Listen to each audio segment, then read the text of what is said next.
una economía que en materia laboral parece que se está frenando significativamente. Más de la mitad de los estados están destruyendo empleo y potencialmente en recesión. Probablemente estemos ante los efectos que tiene la inversión masiva en la inteligencia artificial, o más bien en toda la infraestructura que da soporte y que permite el desarrollo de la inteligencia artificial. La mitad de lo que ha crecido el PIB estadounidense es atribuible a la inversión en centros de datos, que se dice pronto. Tenemos como una economía que funciona muy bien, que es la economía que ahora mismo está desarrollando la IA, y toda la otra economía tradicional pues estaría casi en recesión. Vemos el oro cómo se está disparando ya en $4.100 la onza, vemos la plata en $51 y vemos la bolsa también en modo FOMO. Hay una creciente desconfianza estructural en los pasivos del Estado. Eso te genera o te instala una cierta inflación estructural en el sistema. La explosión bursátil que estás comentando, hay una pregunta que es muy clara. ¿Para ti está pasando algo en el sistema?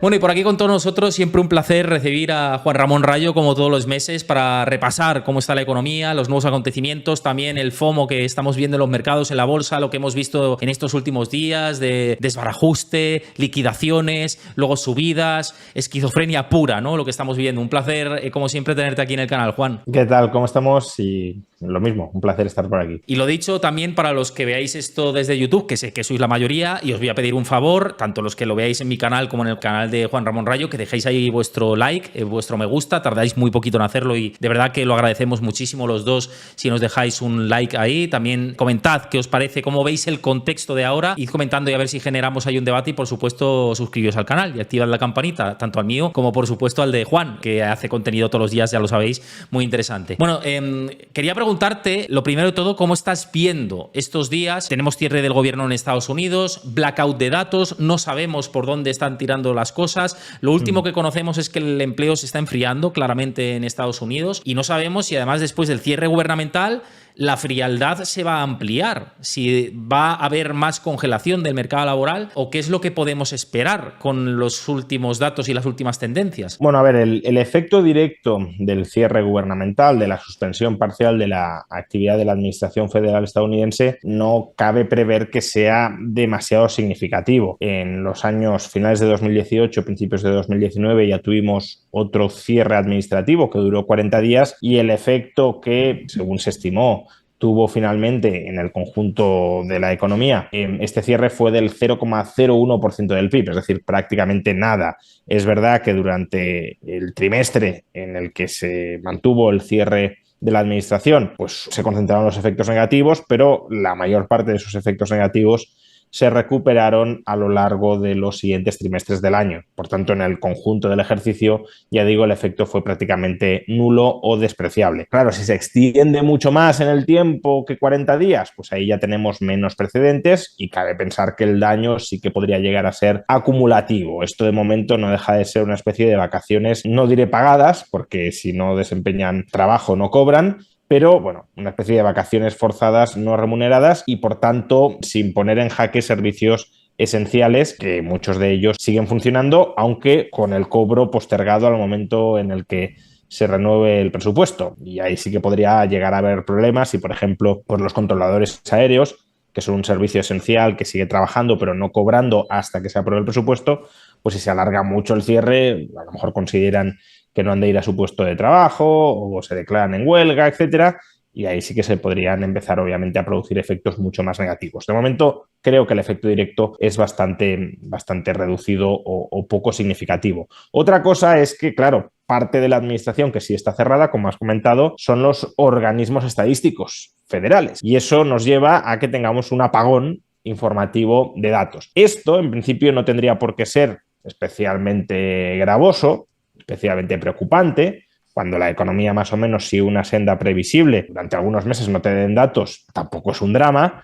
Pero claro, llevamos ya varios meses que no sabemos si hemos alcanzado un punto de inflexión en la economía, y por tanto si la economía está peor de lo que se nos decía, y si esa tendencia a peor prosigue o se levanta el vuelo, también conforme se va normalizando a peor, pero se va normalizando la situación arancelaria. Digo, a peor de lo que estábamos a principios de año, pero que al menos no está escalando, a falta de lo que haga Trump con China, no está escalando cada vez más, ¿no? Pero claro, si no tenemos los datos, pues ahí hay incertidumbre, hay dudas, hay miedos, hay sospechas y hasta que no tengamos los datos, pues es difícil despejarlas. También hay que decir que dada la calidad estadística de los datos macroeconómicos de Estados Unidos durante los últimos años y especialmente durante los últimos meses, pues tampoco es que la publicación de esos datos, al menos en el corto plazo, nos resuelva muchas incógnitas, porque si se publican los datos de empleo y al mes o a los 2 meses los revisan radicalmente y dan una imagen del mercado laboral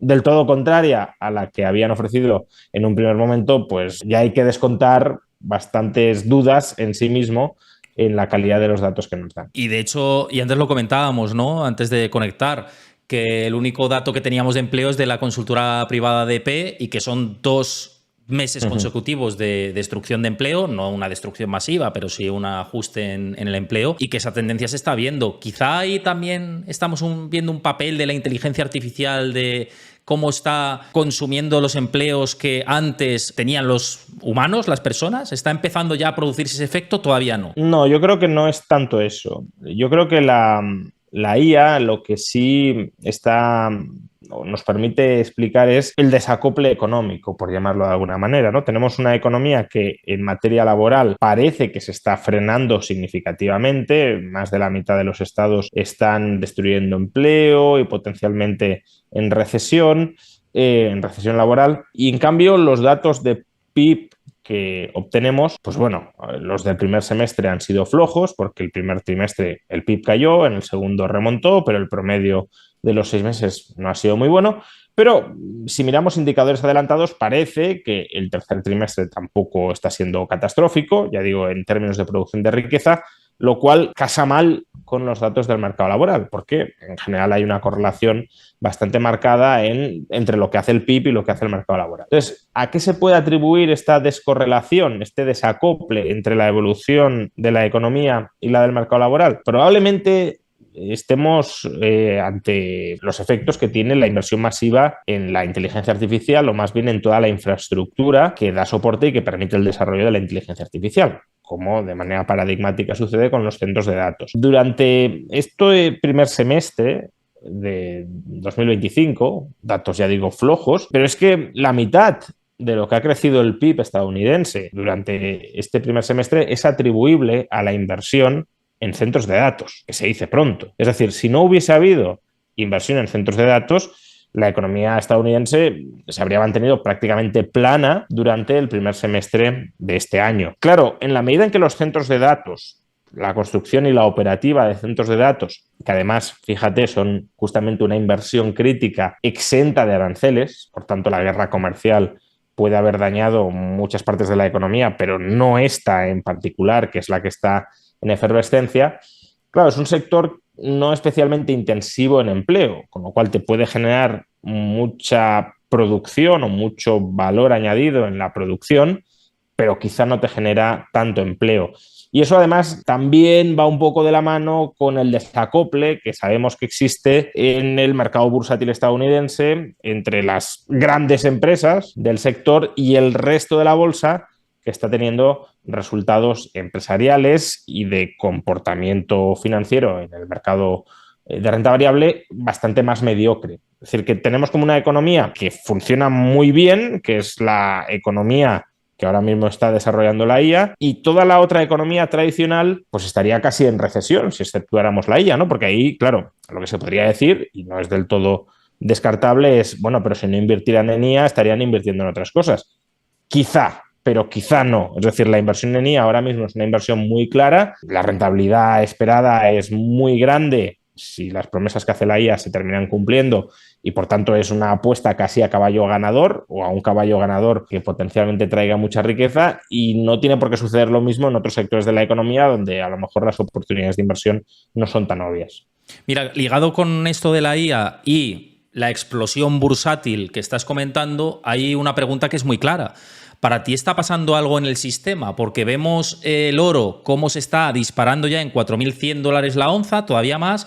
Vemos la plata, siguiente gráfico que tenemos por aquí, en $51, máximos históricos. Y vemos la bolsa también en modo FOMO. Es la primera vez, yo creo, que todos los activos suben, a excepción de los bonos de largo plazo, y que se está instaurando un clima de cohete auténtico, pero el oro que se dispare tanto, y también activos como la plata, que van muy correlacionados con el oro, es bastante llamativo. Para ti, ¿esto es algo que está mostrando el sistema que está fallando, descontando el futuro? Bueno, yo creo que hay una creciente desconfianza estructural en los pasivos del Estado. No digo que sea una desconfianza gigantesca, es decir, que haya una huida de pasivos del Estado estadounidense. Al contrario, ya sabemos que el dólar sigue siendo la moneda de reserva global y por tanto una divisa globalmente muy apreciada, pero en el margen sí está habiendo pues una cierta desconfianza en el valor a largo plazo de esta moneda y de estos pasivos, ¿no? Partes por cuestiones geopolíticas, países no alineados con Estados Unidos que no quieren tener dólares. De hecho, las reservas globales de oro están creciendo y las reservas globales de dólares están cayendo. Todavía las reservas globales de dólares están por encima de las reservas globales de oro, pero los dos porcentajes están convergiendo. Es decir, que cada vez está más cerca el momento en el que las reservas de oro superen a las reservas internacionales en dólares, ¿no?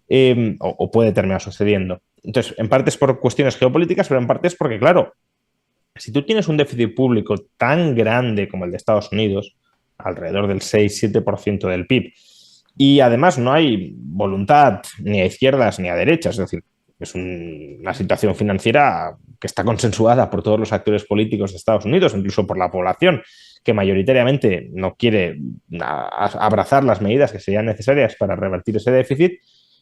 Pues claro, eso te genera o te instala una cierta inflación estructural en el sistema, porque al final, ¿cómo vas a pagar toda esa deuda? Pues la vas a pagar o con inflación, o sea, si no reduces el déficit, la vas a pagar o con inflación o con reestructuración de la deuda, que sería bastante poco probable, o con algún tipo de expropiación de activos para amortizar, una especie de one-off, amortizar parte de la deuda extraordinaria. Pero claro, todo eso, ya sea la inflación, la reestructuración de la deuda o la expropiación de activos, te lleva a buscar refugios fuera de los pasivos estadounidenses y fuera incluso de la capacidad de control y de expropiación del Tesoro estadounidense, ya sea el oro, ya sea Bitcoin o ya sean otros activos que puedan actuar como refugio, ¿no? Como la plata en menor medida, pero también. Entonces, bueno, yo creo que es desconfianza hacia el gobierno de los Estados Unidos por su situación financiera y también por la reordenación de la arquitectura geopolítica global. Con este contexto, y siempre lo hemos hablado, ¿no? Pero no está de más, con la responsabilidad que tenemos divulgando, ves obviamente interesante refugiarte de esta depreciación constante en la que nos están metiendo los estados vía inversión, vía ahorro e inversión, ¿no? Es algo que es estrictamente necesario, ¿no? En este ciclo actual. Bueno, siempre es necesario, ¿no? Pero ahora con más razón, ¿no? Sí, bueno, a ver, lo que te está señalando el mercado, como digo, es más desconfianza hacia los pasivos estatales y, por tanto, una expectativa o una probabilidad mayor de que esos pasivos estatales se deprecien, ya sea porque haya una quita de deuda, que ya digo, no es lo más probable ni mucho menos, o porque haya más inflación, eso sí, sí es un escenario más verosímil, y por tanto, claro, cualquier agente económico que ahorre, mantenga su ahorro en pasivos estatales, o pasivos directa o indirectamente, ya sea tener dinero debajo del colchón, tener un depósito bancario que es reembolsable en esa moneda emitida por el Estado, o a través de deuda pública estatal, claro, tiene que plantearse hasta qué punto el rendimiento de estos pasivos va a ser capaz de cubrir la inflación que puede estar por venir. Ya sabemos que el dinero debajo del colchón no lo hace, por tanto ahí es directamente un impuesto al dinero que tengas tú almacenado físicamente. Los depósitos bancarios tampoco suelen hacerlo, hay algunos que sí, pero muchos otros no lo hacen. Y la deuda pública, pues sí, a largo plazo lo ha hecho. Es verdad que a largo plazo la deuda pública estadounidense ha cubierto la inflación, pero cuidado, porque ahora estamos en una coyuntura que podría ser distinta. En el pasado, la deuda pública estadounidense ha cubierto la inflación porque no había una voluntad de licuar el valor de la deuda pública, el stock de deuda pública. Es decir, de alguna manera el gobierno ofrecía pasivos a tipos de interés reales cero. Te paga un tipo de interés nominal igual a la inflación. Entonces, básicamente te decía, no tengas tu ahorro en dólares, tenlo en deuda pública pagadera en dólares y así me financias. Y si lo tienes en deuda pública pagadera en dólares, no te voy a cobrar ningún impuesto, no te voy a diluir tu ahorro a través de la inflación, porque te pagaré, ya digo, un tipo de interés que cubre exactamente la inflación, a largo plazo al menos, y por tanto lo comido por lo servido. Pero es que ahora, como he dicho, si hay una necesidad de licuar en términos netos parte de ese stock de deuda, con lo cual, desde mi punto de vista, lo que pueden intentar hacer los estados más endeudados, es implantar tipos de interés reales negativos, es decir, un tipo de interés nominal que sea inferior a la inflación. De hecho, yo creo que eso es claramente lo que busca Trump, ¿no? Cuando dice, oye, deja el tipo de interés al 1%, claro, si la inflación está en el 3% y no parece que vaya a bajar al 0%, pues un tipo de interés nominal del 1 o del 1,5 y una inflación del 3 es un tipo negativo del 2 o del 1,5%. Entonces, ahí la deuda pública sí que puede empezar a actuar no como activo refugio, sino como una forma de consumir capital o de impagar parte del capital que te adeudan. Y por eso, claro, el inversor tiene que tener en el radar otros activos que no dependan directamente de la solvencia o de la credibilidad del gobierno para proteger su patrimonio con rentabilidades nominales que al menos superen la inflación y por tanto, rentabilidades reales como poco igual a cero o idealmente positivas, claro. Dentro de esta posibilidad siempre hablamos, ¿no?, de elegir una plataforma que te permita tener unas comisiones atractivas, una gama de activos importantes, como lo que está comentando Juan por aquí por el canal, y siempre lo comentamos que a través de Freedom24 podéis invertir en una amplísima gama de activos, de ETFs, de bonos, de opciones sobre acciones, en fin, múltiples posibilidades, y que todavía tenéis y estáis a punto, y estáis no a punto, sino a tiempo todavía de beneficiaros de la Welcome Promo, que os regalan acciones en función de la aportación que metáis. Si metéis entre 1.000 y 4.999 euros, por ejemplo, os dan una acción de regalo, os dan 4 acciones de regalo entre 5.000 y 19.999 euros. Hay productos de todo tipo, defensivos, opciones, ETFs que reparten dividendo y lo hacen de manera prorrateada y mes a mes, que lo vas cobrando y lo vas viendo en cuenta. En fin, hay muchísimas opciones que tenéis a través de la plataforma, y que lo sepáis que os lo han enviado en directo por el chat, y también lo tenéis en la descripción del vídeo de YouTube y en el comentario fijado para que os beneficiéis de esta promoción y empecéis a movilizar el ahorro, que yo creo que es necesario. Y como dice Juan, pues en un contexto como el actual, cuidado con hacer lecturas de esto va a ser lo más atractivo, lo que funcionaba en el pasado va a seguir funcionando. A lo mejor no funciona lo del pasado y tienes que empezar a movilizar, ¿no?, la manera de que tenías antes de invertir. No, además es que teniendo tantos activos financieros a tu disposición, a través, por ejemplo, de esta plataforma de Freedom24, si no recuerdo mal, son más de 40.000 acciones y más de 3.000 ETFs. Sí. Pues claro, eso te da una flexibilidad muy grande para componer una estrategia financiera propia, ¿no? Porque al final, claro, tú tienes unos objetivos, pero que los tienes que alinear con tus necesidades personales y con tus aptitudes o capacidades. Entonces, la estrategia financiera no puede ser la misma para todo el mundo. El tipo de activos o los activos concretos que estarán en la cartera de cada cual serán distintos a los de su vecino. Entonces, en ese sentido es muy importante tener esa posibilidad de invertir o sea, tener al alcance múltiples activos distintos, porque así se puede escoger aquellos que mejor encajen en la estrategia de planificación financiera personal. Me preguntaban, cambiando un poco de tercio antes de tocar tema de vivienda, que es algo que hablamos siempre, ¿qué te parece la gran manipulación cripto del viernes pasado? Si es que fue manipulación o no, yo creo que es un debate que está públicamente activo. Pero ¿qué te parece lo que hizo Trump el viernes con lo de China? Luego el fin de semana dio marcha atrás. Hay gente que ve esto como una manipulación porque su hijo está muy metido en el sector cripto. No sé si te parece sospechoso.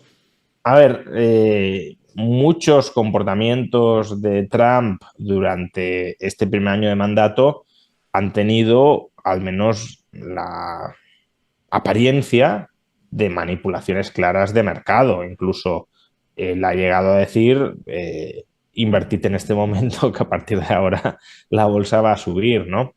Eh, y claro, cuando uno es gobernante y está poniendo el mundo patas arriba, pero tiene información todavía no pública de que parte del desastre que está causando lo va a revertir, o de tirar faroles de que puede generar desastres que luego no termina generando, pues claro, ahí se abren oportunidades de beneficiarse, ¿no? De obtener lucro muy importantes, ya sea porque activamente te sumas a ese trade, ¿no? A esa estrategia o a esa operación, pues eso, compras cuando está hundido y vendes cuando rebota, o ya sea porque tengas una determinada exposición y como no te están saliendo las cosas bien, pues fuerzas una serie de declaraciones o una serie de, bueno, amenazas para torcer al mercado y que el mercado gire en la dirección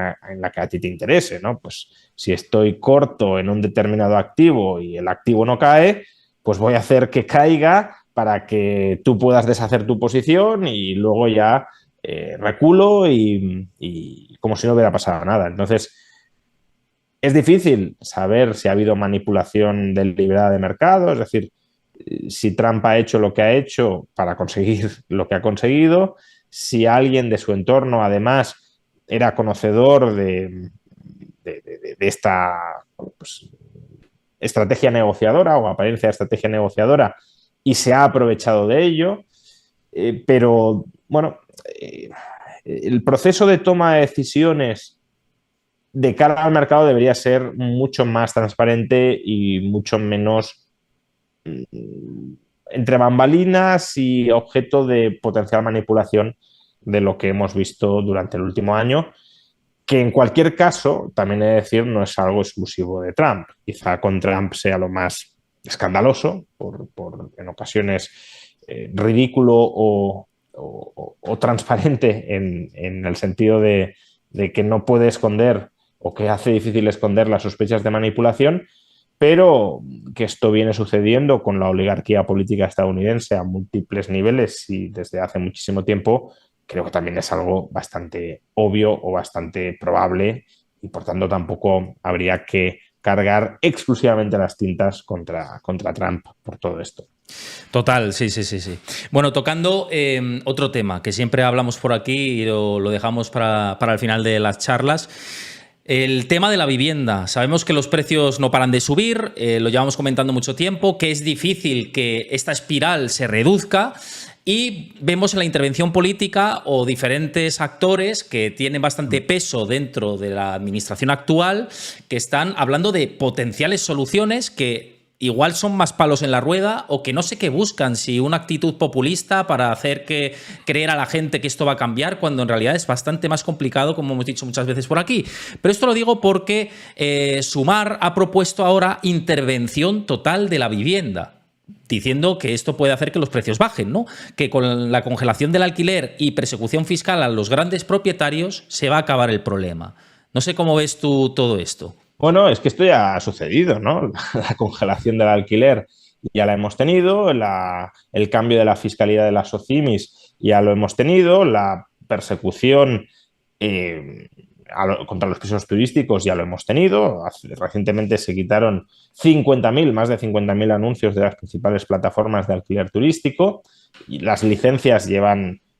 bueno, se han declarado múltiples moratorias en buena parte de España, en Madrid se han declarado, en Valencia todavía están declaradas, en Barcelona están suspendidas la concesión de nuevas licencias de pisos turísticos desde 2015, hace una década, y en los próximos años quieren incluso eliminar las 10.000 licencias que existen en la ciudad condal, y todo esto no ha servido para nada. Incluso alguien podría decir que ha servido para empeorar las cosas, pero aun cuando uno pensara, no, esto ha sido positivo, esto ha evitado que el precio de la vivienda crezca más, el contrafactual habría sido peor si no se hubiesen adoptado todas estas medidas, aun cuando uno pensara eso, que ya digo, creo que es difícil pensarlo, pero aun cuando uno pensara eso, creo que es obvio que el problema de la vivienda no se ha resuelto. Es decir, el problema de la vivienda sigue ahí. Quizá no ha empeorado tanto como lo habría hecho si no se hubiesen tomado muchas de estas medidas, pero no se ha solucionado ni de lejos. Al contrario, comparando los años entre sí, cada vez está peor. Ya digo, quizá no esté peor que el contrafactual, pero está peor que el año pasado y el año pasado que el anterior y el anterior que el anterior. ¿Esto qué significa? Pues que hay otras causas, necesariamente hay otras causas. A lo mejor lo otro también son causas. Yo creo que no, ellos creen que sí. Pero lo que deberíamos tener todos muy claro es que hay otras causas más profundas que están impulsando el precio de la vivienda al alza de manera estructural. Y el problema de Sumar, y no solo de Sumar, diría de el gobierno de izquierdas que tenemos en España e incluso de la mayor parte del electorado de izquierdas de este país, es que han comprado desde hace años una narrativa completamente errónea sobre la situación y sobre los problemas del mercado de la vivienda, y en lugar de rectificar y de decir nos hemos equivocado, hemos estado años perdiendo el tiempo y buscando chivos expiatorios para un problema que las causas eran otras, las causas eran más bien aquellas que nosotros hemos estado negando por activa y por pasiva, en lugar de hacer ese ejercicio de humildad y rectificar para que la situación de decenas de miles de jóvenes que no pueden emanciparse y no pueden tener una casa, ya sea en régimen de alquiler o idealmente de propiedad, pues no sea todavía peor o más nefasta en los próximos años, en lugar de hacer todo esto, huyen hacia adelante y se empecinan en repetir las mismas recetas que ya han puesto en práctica y que no han funcionado, no han atajado los grandes problemas de fondo del mercado de la vivienda. Y siguen con el mismo discurso que ya, insisto, han puesto en práctica durante los últimos años y que ha fracasado a la hora de buscar o de encontrar una solución auténtica, de verdad, que frene esta escalada continuada de precios en el mercado de la vivienda. Pero claro, como no quieren reconocer su parte, su gran parte de responsabilidad en todo este desaguisado, no solo continúan huyendo hacia adelante, sino que tienen que pues, seguir culpando a los mismos chivos expiatorios que venían culpando desde hace tiempo. Y por eso sus soluciones son siempre un refrito de las mismas que ya han probado y que han fracasado y que seguirán fracasando, porque todo esto no sirve para nada en un mercado en el que el problema de fondo es que falta oferta y con esto no consigues más oferta. A medio plazo, de hecho, consigues menos oferta. ¿Y crees que no les interesa lanzar oferta? Me voy a explicar. En el mercado de la vivienda y la política de vivienda sabemos que tarda mucho en ponerse en marcha, ¿no? Incluso claro, más de 5, 6, 7 años en algunos casos. ¿Puede ser que sea tacticismo político y digan no voy a construir yo ahora por si va a venir el de enfrente y se va a notar el tanto de cuántas viviendas hay y mirad lo que ha bajado el precio? No creo ¿Puede haber este componente?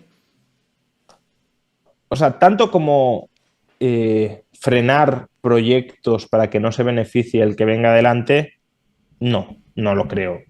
A ver, no estoy en la cabeza de los políticos, pero creo que no son buenas personas, pero no son tan sumamente maquiavélicos. Lo que sí creo es que no tienen un fuerte incentivo a pensar en el medio-largo plazo y, por tanto, a ponerse a facilitar la construcción de vivienda o incluso a construir ellos mismos vivienda vía presupuesto. No son socialdemócratas, pues que usen el presupuesto para ello, porque ahí, claro, los réditos sí que llegarán dentro de bastantes años y ellos necesitan parches de corto plazo. Eso sí te lo compro. Ahora, tanto como decir, no vayamos a construir, no sea que las viviendas lleguen cuando gobierne el siguiente y eso le beneficie a él, sinceramente no lo creo. Que no construyan porque no les vaya a dar réditos de corto plazo, sí. Que no construyan para no darle réditos de largo plazo al que esté, no creo, porque además su aspiración creo que no han renunciado a ello ni mucho menos es seguir en el poder. Pueden pensar que el escenario electoral es más complicado, pero no creo ni mucho menos que hayan tirado la toalla de seguir 4, 8 o 12 años al frente de la Moncloa. A ver, resulta raro, ¿eh? Resulta como una conspiración extraña, pero bueno, la pregunta, no sé, a veces me digo, oye, y si es un poco conspiranoico, eso es cierto, ¿no? Y sí, O sea, sí, eso ¿no? yo creo que tiene sentido cuando la derrota ya es muy probable y muy evidente, ¿no? Por ejemplo, yendo a otras latitudes, en Argentina el peronismo, como sí se veía que iba a perder el poder y iba a ser desalojado en 2023, sí empezó a armarle una bomba de relojería brutal a Javier Milei, a ver si le estallaba durante los primeros meses de mandato, y el desastre era tan grande que de alguna manera la gente pedía el regreso del peronismo, ¿no? Ahí sí que puede tener sentido. Ahora, no construir vivienda hoy porque la vas a terminar en 2030 y en 2030 a lo mejor gobierna la derecha y se apunta al tanto, no lo creo, entre otras cosas porque ellos también querrán gobernar en 2030, claro. Sí, sí, no. O sea, tiene sentido todo lo que dices, pero fíjate, me surge una última duda con respecto a esto que estamos comentando de la vivienda y las soluciones que plantean y demás, y además que seguro que se lo plantea mucha gente. Si ahora de repente dicen, ay, es verdad, falta oferta, vamos a construir un montón, vamos a liberalizar suelo y vamos a hacer que se construya, incluso que se construyan rascacielos hacia arriba en las grandes capitales. Aún así, claro, ¿cuánto tiempo hace falta teniendo en cuenta toda la No, inmigración que claro. está entrando para que la vivienda baje o aterricemos un poquito más? Es que a lo mejor estamos hablando de que tenemos varios años todavía más de subida y luego un Por breve supuesto. ajuste en ese escenario. O sea, en el corto plazo no hay solución. No hay solución, al menos en términos generales, porque la oferta no la vas a crear de la noche a la mañana. Eh, y de la misma manera, si construyes mucho, pero el flujo migratorio aumenta más de lo que construyes, eso tampoco es una solución para que baje el precio. Desde luego, si es una solución para que suba menos de lo que subiría Claro. si te entra la misma gente y no construyes nada. Pero, claro, si, no sé, pongamos, se construyen 300.000 viviendas al año y se forman 500.000 de hogares al año, pues ahí sigues teniendo un déficit de 200.000 viviendas como poco, porque ese es el déficit, digamos, medible, pero luego hay un déficit latente de la gente que se querría emancipar y no se llega a emancipar por los altos precios de la vivienda, ¿no? Entonces, sí, claro, cualquier medida seria que se tome hoy para solucionar el problema empezará a dar efecto dentro de 3, 4 o 5 años, no en el corto plazo. Y eso sí puede llevar, como decía antes, a que los políticos pues, se desentiendan de esas medidas que son razonables, pero que no son efectistas en el muy corto plazo. Y en su lugar, pues apuesten por seguir parcheando el corto plazo, porque además les permite rearmar su relato ideologizado, no asumir responsabilidades y al contrario, ¿no? Echar esas culpas a terceros cuando en gran medida las tienen ellos. Y ya por último, fíjate, ya no te robo más tiempo, pero por Ah, último yo conozco gente, ¿no? de mi entorno que dice, no, yo puedo invertir en vivienda, pero me voy a esperar a que venga la siguiente gran crisis y entonces ajustará la vivienda y compro. Claro, yo creo que está mucho en nuestras memorias, y esto lo hemos hablado en otras ocasiones, la famosa crisis del año 2008, que tuvo un componente claro. inmobiliario muy fuerte y que la vivienda se ajustó muchísimo, tanto en grandes capitales como en periferias, como en pueblos, que eso fue un despropósito por la vía libre del crédito que teníamos en España. Pero claro, a lo mejor estamos en un contexto diferente en el que sí que la demanda se enfría como componente derivado de la dinámica recesiva del país, pero que no sea un ajuste tan sumamente brutal por el desajuste precisamente de oferta y demanda, ¿no? Claro, tengamos presente que en la anterior burbuja, más allá incluso del crédito, gran parte de la demanda de vivienda era demanda de segundas residencias o de vivienda para alquilarla que no estaba alquilada, es decir, como una especie de inversión de esto lo voy a alquilar en algún momento, etcétera. Ahora no, ahora también hay, por supuesto, demanda extranjera de segunda residencia, pero y los fondos compran viviendas, etcétera, pero las compran para ponerlas en alquiler y las ponen en alquiler de manera inmediata. Es decir, la vivienda vacía, incluso añadiendo la nueva oferta que llega al mercado, no está aumentando como porcentaje del stock de viviendas en nuestro país, sino que se está reduciendo. Eso lo que te está indicando es que hay mucha presión de la demanda sobre el stock de oferta. La única vía por la que podría haber un colapso de precios o una caída importante de precios es si hubiese una caída muy importante de la demanda en relación con la oferta. Por ejemplo, si ciertas políticas que plantean algunos partidos de remigraciones masivas de la población, de reducción de la población de España en 3, 4, 5 o 6 millones de personas, se llevarán a cabo. Si eso no sucede, y ojalá no suceda porque no creo que sea en absoluto una buena política, es muy complicado que el precio de la vivienda colapse. Tendrías que añadir muchísima oferta en el muy corto plazo y además, bajo qué criterios los empresarios tienen el más mínimo interés o el más mínimo cálculo empresarial de inundar tantísimo de vivienda al mercado en el tan corto plazo, ¿no? Lo que parece más bien es que si todo sale bien, iremos a un escenario de adición progresiva de oferta que permita pues al empresariado ver si la demanda se mantiene, si no se mantiene, etcétera. En esencia, porque no estamos ante una burbuja crediticia y por tanto no hay esas expectativas infladas sobre lo que pueda suceder. Entonces eso te permite una maniobrabilidad y una previsibilidad mayor que en la anterior burbuja.